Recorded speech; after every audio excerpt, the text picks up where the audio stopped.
حضرت بلال حبشی رضی اللہ تعالیٰ عنہ بیان فرماتے ہیں، نبی پاک علیہ السلام کے مہمان آیا کرتے تھے تو بعض اوقات مجھے قرض لے کر بھی میزبانی کرنا پڑتی تھی حضور کے مہمانوں۔ ایک یہودی تھے، انہوں نے مجھ سے کہا، اس یہودی آدمی نے، کہ یار ادھر ادھر سے جو قرضہ لیتا ہے تو مجھ سے لے لیا کر۔ کہتے اس نے قرضہ دیا، ایک وعدہ ہو گیا اتنے وقت کے بعد تمہیں پیسے دے دوں گا۔ ابھی وعدے میں 3 دن باقی تھے۔ حضور علیہ السلام مدینہ شریف کے ایک بازار سے گزر رہے تھے، سیدنا فاروق اعظم رضی اللہ تعالیٰ عنہ بھی پاک بارگاہ میں حاضر تھے۔ وہ یہودی آ گیا اور آ کے نبی پاک علیہ السلام سے مطالبہ کرنے لگا، وہ جناب بلال نے قرض لیا تھا واپس کریں، تو حضور نے فرمایا ابھی تو وعدے میں ٹائم ہے۔ کہنے لگا آپ دیں، اور اس نے بڑے سخت لفظ کہے، کہنے والے تو کیا ہی دیتے ہیں، سننے والے کمال کرتے۔ اس نے سخت جملے کہے۔ حضرت عمر نے تلوار پہ ہاتھ رکھ لیا، نبی کریم فرمانے لگے مسکرا کے، تو میں عمر جلدی نہ کر یار، یہ جو بے چینی ہے نا، بے قراری، آپ نہ لڑائی کر کے فتح نہیں حاصل کر سکتے، بحث کر کے فتح۔ آپ نے ایک بات کی، آپ کا مخالف 3 کرے گا، پھر آپ کو 6 کرنی پڑیں گی، پھر وہ 9 کر دے گا۔ اس نے ایک بات کی، آپ چپ رہیں، اس نے 2 کی، آپ چپ ہے، 3 کی چپ ہے، 4 کی، آخر میں وہ کہے گا اوے تو میں نو پاگل سمجھ دے، اب وہ بولدا کیوں نہیں؟ تو چپ رہ کے تو سامنے والے کو پاگل بھی کیا جا سکتا ہے۔ حضور فرمانے لگے عمر جلدی نہ کر یار، ٹھہر جا۔ ہمارے چینل کو لائک کریں، سبسکرائب کریں، اور مزید ہمیں کمنٹ سیکشن میں بتائیں کہ آپ کس طرح کی ویڈیوز دیکھنا پسند کرتے ہیں۔ جزاک اللہ۔ حضور فرمانے لگے عمر اس طرح کر، فلاں جگہ پہ کھجوریں پڑی ہیں، اسے وہاں لے جا اور تول تول کے دے کھجوریں۔ حضرت عمر کہتے ہیں میں انہیں ساتھ لے گیا، مجھے ذرا غصہ تھا، وہ نہ مجھ سے تھوڑی تھوڑی باتیں پوچھنے لگا، تو میں کھجوریں دے رہا ہوں، میں توجہ نہیں کر رہا۔ کہنے لگا عمر یار مجھ پہ جلدی نہ کر، میری بات تو سن۔ میں نے کہا بولے؟ کہنے لگا میں عام آدمی نہیں ہوں، تورات کا عالم ہوں۔ عمر کہتے ہیں میں نے آنکھ کھولی، میں نے کیا مطلب؟ کہنے لگا میں نے جان بوجھ کے قرضہ دیا تھا، اور وقت سے پہلے جان بوجھ کر میں نے مطالبہ کیا، سخت بات بھی جان بوجھ کے کی۔ کہنے لگا میں نے اللہ کے آخری نبی علیہ السلام کی جتنی صفات تورات میں پڑھی تھی وہ ساری نبی پاک میں پائی جاتی ہیں۔ ایک صفت میں نے تورات میں یہ پڑھی تھی کہ جیسے جیسے کوئی جہالت کرتا جائے گا ویسے ویسے نبی پاک کا علم بڑھتا جائے گا، حوصلہ بڑھتا جائے گا، سرکار درگزر کرتے جائیں گے۔ عمر ساری شانیں دیکھ لی تھی، یہ برداشت والی شان بھی دیکھ لی ہے۔ حضرت عمر سے وہ کہنے لگے اب اس طرح کریں، مجھے ساتھ لے جائیں، نبی پاک سے معافی بھی لے کے دے دے اور حضور کا کلمہ بھی پڑھوا دے۔ جن لوگوں کے دل نرم ہوتے ہیں، جن کو ترس زیادہ آتا ہے، مخلوق کے حق میں جن کے مزاج میں نرمی ہوتی ہے، جو دوسروں کے لیے رحمت کے اور کرم کے جذبات رکھتے ہیں، وہ لوگ بھی اللہ کو بڑے پسند ہیں۔ نبی پاک سید عالم صلی اللہ تعالی علیہ وسلم نے 2 جملوں میں بات ختم کر دی، 2 جملوں میں فرمایا تم زمین والوں پہ رحم کرو، اللہ تم پہ رحم فرمائے گا۔ لیکن اگر تمہارے دل کے اندر جذبات رحمت کے نہیں ہوں گے، ایسا کہ معاشرے میں دیکھا جا رہا ہے، کوئی نہ کوئی درندگی کی خبر روز پڑھنے کو مل جاتی ہے، اتنا سخت بھی کوئی انسان ہوتا ہے کہ وہ دوسرے کو قتل ہی کر ڈالے، مار ہی ڈالے وہ کسی کو، کس طرح سے اس کا ہاتھ کانپتا نہیں، دل لرزتا نہیں، آنکھیں اس کی پریشان نہیں، بندہ ہی مار دیا اس نے۔ اور کتنا وہ سخت ہو گیا ہے جس نے دوسروں کے بچوں کے گلوں میں زہر اتار دیا، یہاں تک کہ دوائی تک نقلی بیچنی شروع کر دی، یہاں تک کہ لوگوں نے ملاوٹ کر کے لوگوں کے گھر اجاڑنے شروع کر دیے۔ اتنی بھی سختی ہوتی ہے، کیا کبھی کسی کے گھر کی روشنی چھین کر بھی اپنے گھر میں اجالا ہو سکتا ہے؟ لیکن لوگ سخت گیر سے سخت گیر ہوتے چلے جا رہے ہیں۔ یاد رکھیں جب انسان کے دل میں نرمی کے جذبات ہوتے ہیں تو پھر اللہ بھی اس کے اوپر رحمت فرماتا ہے۔ حضرت اقرا بن حابس رضی اللہ تعالیٰ عنہ سے آبی ہے، وہ فرماتے ہیں کہ میں نبی پاک صلی اللہ علیہ وسلم کی خدمت عالی مرتبت میں حاضر ہوا تو حضور بچوں کے ساتھ بیار کر رہے تھے۔ بڑا مصروف وقت ہے نبی پاک صلی اللہ علیہ وسلم، بڑی مصروفیت ہے، صبح سے شام تک، شام سے صبح تک۔ ایک لمحہ بھی محبوب پاک کے پاس ایسا نہیں جس میں حضور علیہ السلام کچھ دیر کے لیے آرام کرے، لیکن ان لمحات میں سے بھی وقت نکال کر حضور بچوں سے پیار کرتے۔ ہمارے ہاں تو یہ فیشن بنتا جا رہا ہے نا اب کہ بھئی یہ تو مزاج کے خلاف ہے کہ میں دفتر میں تھا، میں خانقاہ میں تھا اور بچہ پاس آ گیا تو بہت بڑی مصیبت بن جائے گی۔ حضرت اقرا بن حابس رضی اللہ تعالیٰ عنہ کہتے ہیں نبی پاک علیہ السلام بچوں سے محبت کر رہے تھے، میں پاس بیٹھا تھا تو میرے دل میں عجیب سے خیالات آ رہے تھے، میں نے کہہ ہی دیا یا رسول اللہ صلی اللہ علیہ وسلم میرے بھی بچے ہیں، پر میں نے تو کبھی ان کے ساتھ یہ رویہ نہیں کیا، میرے بھی بچے ہیں، میں نے کبھی انہیں اتنا وقت نہیں دیا، ان کے پاس کبھی اس طرح میں نہیں بیٹھا۔ تو کہتے میں نے جملے تو کہہ دیے، حضور خاموش ہو گئے اور دیر تک میری طرف دیکھتے رہے، اور پھر میرے محبوب نے دو مختصر جملے کہے اور میرے ذہن کی ساری سوچوں کو ہی بدل دیا۔ نبی پاک علیہ السلام نے فرمایا بھائی تو بچوں سے پیار نہیں کرتا؟ یا رسول اللہ اس طرح میں وقت نہیں دیتا۔ تو نبی پاک نے فرمایا اگر اللہ نے تیرے دل سے رحمت کھینچ لی ہے تو بتا پھر میں کیا کروں؟ پھر تیرے دل میں رحمت ہی نہیں، تجھے پیار ہی نہیں آتا، تجھے ترس ہی نہیں آتا، تو کسی کے حق میں نرم ہوتا ہی نہیں، رویوں کی سختی، انسانوں کی بھیڑ میں انسان ملنا مشکل ہو گیا۔ وہ جو پیار کی بولی بولے، وہ جو کسی کے دکھ کو اپنا دکھ جانے، اور وہ جو بے لوث کسی کے کام آنا پسند کرے، وہ لوگ ڈھونڈنے سے ملتے ہیں۔ بھائی جب تو رحمت کرے گا تو عرش کا مالک تیرے حق میں رحمت کے فیصلے فرمائے گا۔ اور مومن کی شان قرآن پاک نے یہ بیان کی کہ اشداء علی الکفار، وہ کافر پہ سخت ہوتا ہے، رحماء بینہم، آپس میں تو بڑے رحیم ہوتے ہیں مومن، ان کے دلوں میں رحمت ہوتی ہے۔ بخاری شریف میں نبی پاک علیہ الصلاۃ والسلام نے ارشاد فرمایا، سرکار فرماتے ہیں کہ ایک بندے نے نیک تھا لیکن اس نے ایک بلی کو باندھ دیا، پانی نہیں پلایا، کھانا نہیں دیا، بلی مر گئی، فرمایا اس کے باوجود نیکیوں کے اللہ نے اسے جہنم میں ڈال دیا۔ ایک فاحشہ عورت ہے، وہ جو ہے میری بات پر ادھر دیکھیے گا ذرا، ایک بہت گناہ کرنے والی بیوی ہے، وہ گزر رہی ہے، کتے کا چھوٹا سا بچہ پیاسا ہے، مدینے والے محبوب علیہ السلام، میں کہتا ہوں اس کی اتنی خوش قسمتی تھوڑی ہے کہ میرے نبی نے اس کا ذکر کر دیا ہے، اس سے بھی بڑی کوئی خوش قسمتی ہوگی۔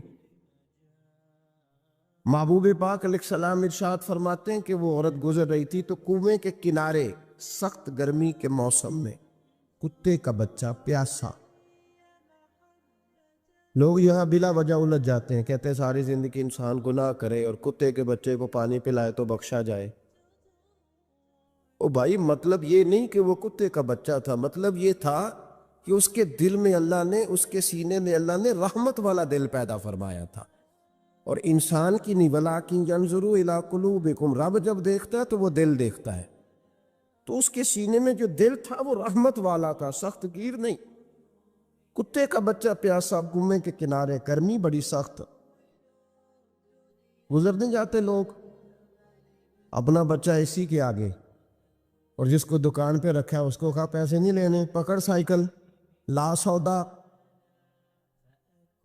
جلدی جا، دھوپ ہے تو پھر کیا ہوا، تو نے میرے سے 8,500 پورا نہیں لینا، اپنا بچہ چھپا کے رکھا ہے، گزر رہی ہے، بچہ دیکھ لیا، کتے کا بچہ پیاسا، لکڑی کے جوتے اس خاتون نے پہنے تھے، اس نے اپنے دوپٹے کو پھاڑ کے 2 حصوں میں کیا،